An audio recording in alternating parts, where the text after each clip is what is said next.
Hey guys, ఇంకొక recipe చూసేద్దామా? అరెరే, నిన్ననే పెట్టారు కదా అనేసి అనుకోకండి. దానికి రిలేటెడే, బట్ ఇది కొంచెం వెరైటీ అనమాట.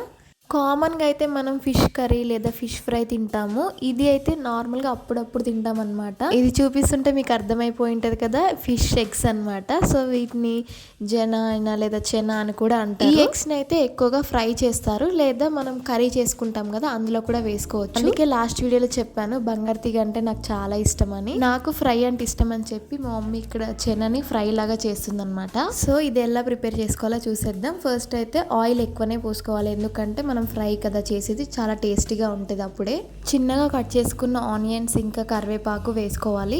కొంచెం సేపు వేగాక తర్వాత అల్లం వెల్లుల్లి పేస్ట్ అండ్ పసుపు కూడా వేసుకోవాలి.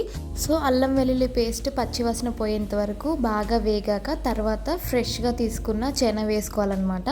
చెన అందులో వేసుకోగానే వెంటనే స్మాష్ చేయొద్దు. కొద్దిసేపు హీట్ అయ్యాక అప్పుడు కొంచెం కొంచెంగా పీసెస్ కట్ చేసుకున్న తర్వాత అప్పుడు స్మాష్ చేసుకోవాలి.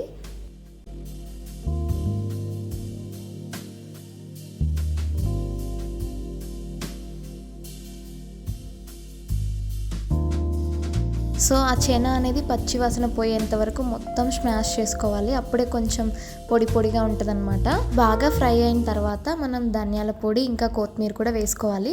లేదు కొంచెం ఘాటుగా కావాలనుకున్న వాళ్ళు గరం మసాలా కూడా యాడ్ చేసుకోవచ్చు.